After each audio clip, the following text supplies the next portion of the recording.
break. Assalamualaikum warahmatullahi wabarakatuh. Saya Nasi Sabrina dari SMA Negeri 3 Kota Tangerang Selatan, kelas 10 IPS 2. Di sini saya akan menjelaskan mengenai dinamika hidrosfer. Kata hidrosfer berasal dari bahasa Yunani, hidros yang artinya air dan sfer yang artinya lapisan.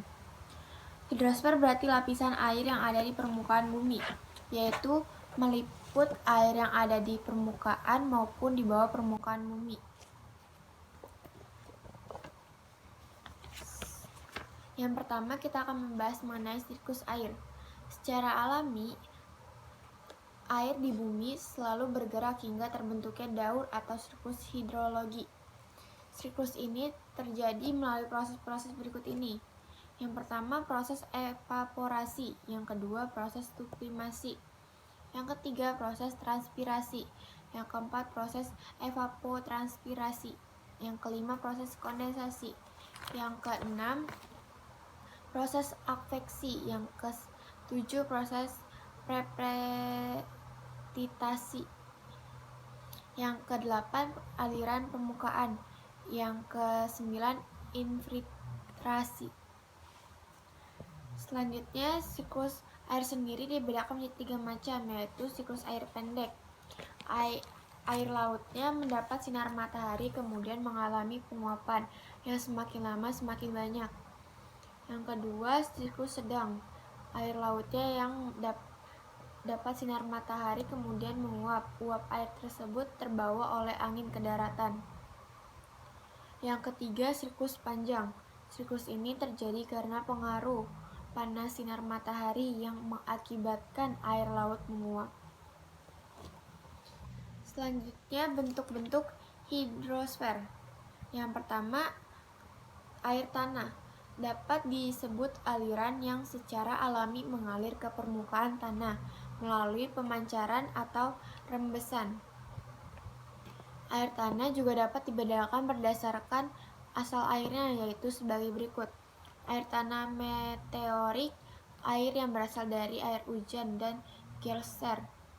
Yang kedua, air tanah tubir, air tanah yang berasal dari perut bumi, seperti air tanah yang disimpan di dalam batuan sedimen. Yang ketiga, air tanah juvenil, berupa mata air panas yang naik ke permukaan. Yang keempat, air tanah fosil, yang terungkap dalam rongga-rongga batuan dan tetap tinggal dalam batuan tersebut sejak penimbunan terjadi. Selanjutnya, yang kedua adalah sungai. Sungai adalah aliran air yang mengalir memanjang melalui sumber bagian hulu sampai ke bagian hilir. Klasifikasi sungai. Berdasarkan volume dan debitnya, sungai dibagi menjadi 3 macam.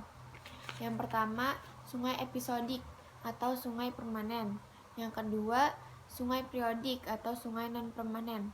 Yang ketiga, sungai epihemeral. Berdasarkan sumber airnya, sungai dibagi menjadi 3 macam. Yang pertama, sungai hujan. Yang kedua, sungai geyser. Yang ketiga, sungai campuran. Berdasarkan genetiknya, sungai dibedakan menjadi 4 macam. Yang pertama, sungai resekuen. Yang kedua, sungai konsekuen. Yang ketiga, sungai subsekuen. Yang keempat, sungai obsekuen. Manfaat dari sungai yaitu yang pertama sebagai menampung dan mengalirnya air. Yang kedua sebagai pembangkit listrik. Yang ketiga sebagai pusat dari ekosistem. Yang keempat sumber mata pencarian. Yang kelima sebagai tempat wisata. Yang keenam sebagai sumber air kehidupan. Yang ketujuh sebagai pencegahan banjir. Selanjutnya, yang ketiga, danau. Danau merupakan lengkungan atau cekungan di permukaan bumi yang terisi air. Klasifikasi danau. Berdasarkan jenisnya airnya, danau dapat dibedakan atas danau air asin dan danau air tawar. Danau air asin biasanya ditemukan di daerah semiarid dan arid, sementara itu danau air tawar ditemukan di daerah humid basah dengan curah hujan yang tinggi. Berdasarkan kejadiannya, danau dibedakan menjadi 7 macam. Yang pertama, danau tektonik, yang kedua danau vulkanik, yang ketiga danau tektovulkanik, yang keempat danau glasial, yang kelima danau kars atau donelina, yang keenam danau terbendung, yang ketujuh danau buatan. Manfaat dari danau yaitu sebagai berikut: sebagai persediaan air bersih, sebagai pembangkit listrik tenaga air (PLTA), sebagai sarana irigasi, sebagai budidaya perikanan darat, sebagai rekreasi dan sasaran olahraga, sebagai pengendalian banjir. Selanjutnya yang keempat, rawa. Rawa adalah daerah di sekitaran muara sungai yang cukup luas. Berbeda dengan danau yang relatif dalam, air rawa bersifat tergenang. Jenis tumbuhan yang hidup di rawa yaitu marsh bong rawa. Rawa yang selalu digenangi air seperti semak-semak, lumut, dan rumput-rumputan. Rawa yang airnya selalu tergenang sangat sulit untuk dimanfaatkan oleh manusia karena sifat airnya yang asam. Yang kelima, geyser. Berasal dari bahasa Prancis, yakni glace yang artinya es, dan geyser terbentuk dari penimbunan salju yang mengeras selama bertahun-tahun. Bagian C, konservasi air tanah dan daerah aliran sungai. Konservasi air tanah adalah upaya pemeliharaan keberadaan air tanah secara berkelanjutan dilihat dari keadaan, sifat, dan fungsi air tanah. Tujuannya agar air tanah senantiasa tersedia dalam kualitas dan kuantitas yang baik, yang dapat dimanfaatkan oleh makhluk hidup. Konservasi air tanah antara lain mencakup kegiatan sebagai berikut: pelindungan air tanah, pelestarian air tanah, pengawetan air tanah. Yang kedua, konservasi daerah aliran sungai. Bertujuan untuk melindungi badan sungai baik bantara maupun sempada sungai dari pencemaran. Selanjutnya yang D, perairan laut. Perairan laut yang pertama yaitu pesisir dan laut. Pesisir adalah daratan di tepi laut yang tergenang pada saat laut pasang dan kering pada saat laut surut. Laut adalah tubuh air asin yang sangat luas dan saling terhubung antara laut yang satu dengan laut yang lain. Klasifikasi laut. Berdasarkan keadaannya, laut dibagi menjadi beberapa zona, yaitu sebagai berikut. Yang pertama, zona litoral atau jalur pasang surut. Zona ini berada di antara garis air surut dan garis air pasang. Yang kedua, zona neritik. Zona ini adalah zona laut dangkal dengan tingkat kedalaman sampai 200 meter.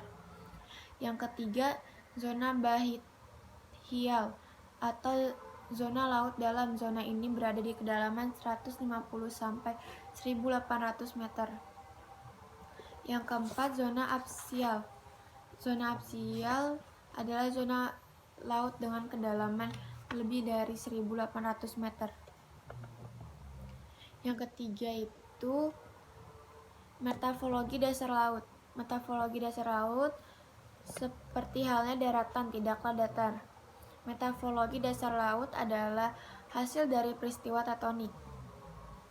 Yang keempat, gerak air laut. Gerak air laut secara horizontal dan vertikal disebut arus laut. Penggerakan arus laut dipengaruhi oleh gaya tarik bulan dan matahari, kerapatan air akibat perbedaan suhu, salinitas atau kadar garam air laut, serta gerak angin.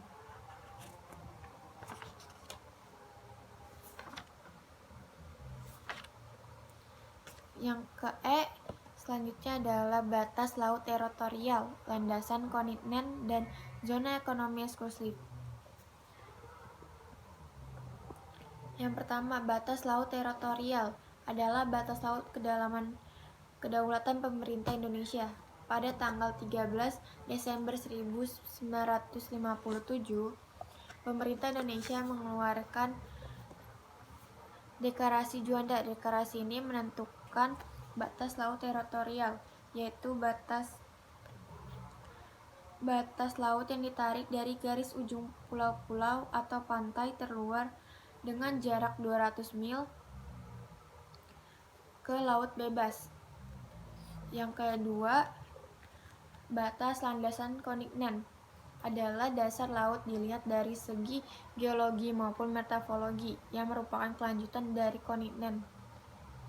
Pada tahun 1973, pemerintah Indonesia mengeluarkan Undang-Undang Nomor 1 Tahun 1973 tentang landasan kontinen Indonesia. Menurut undang-undang ini, landasan kontinen Indonesia adalah dasar laut dan tanah di bawahnya di luar perairan wilayah Republik Indonesia sampai kedalaman 200 meter atau lebih yang memungkinkan diselenggarakan eksplorasi dan eksploitasi kekayaan alam. Yang ketiga, zona ekonomi eksklusif. Tanggal 21 Maret 1980, pemerintah Indonesia menentukan batas laut zona ekonomi eksklusif yang berjarak 200 mil dari garis dasar arah ke laut bebas. Yang F, potensi sebaran dan pemanfaatan perairan laut. Laut adalah salah satu sumber daya alam yang memiliki nilai ekosistem yang tinggi. Berikut beberapa manfaat laut bagi kehidupan antara lain sebagai berikut. Yang pertama, sebagai daerah budidaya tambang. Yang kedua, sebagai objek wisata. Yang ketiga, sebagai kawasan pertambangan. Potensi dan persebaran biota laut. Indonesia terkenal sebagai negara kepulauan yang kaya akan potensi biota lautnya, di antaranya rumput laut, mangrove, dan ikan. Yang G, pencemaran dan konservasi air laut. Berikut pencemaran yang dapat dibedakan menjadi 5 kategori, yaitu sebagai berikut. Yang pertama, pencemaran laut akibat adanya aktivitas manusia. Yang kedua, pencemaran disebabkan oleh limbah domestik atau limbah industri di pantai. Yang ketiga, pencemaran laut karena adanya kegiatan-kegiatan radioaktif alam dari berbagai macam kegiatan manusia. Yang keempat, pencemaran yang disebabkan oleh kapal laut. Yang kelima, kegiatan penambangan dasar laut. Berikut ini upaya-upaya konservasi yang dapat dilakukan. Yang pertama, konservasi ekosistem pantai. Yang kedua, konservasi hutan mangrove. H. Lembaga-lembaga yang menyediakan dan memanfaatkan data hidrologi. Yang pertama, Pusat Penelitian dan Penambangan Sumber Daya Air, Kementerian Pekerjaan Umum dan Perumahan Rakyat. Yang kedua, Balai Besar Wilayah Sungai, Kementerian Pekerjaan Umum dan Perumahan Rakyat. Sampai situlah presentasi saya, kurang lebihnya mohon maaf apabila ada salah kata. Wassalamualaikum warahmatullahi wabarakatuh.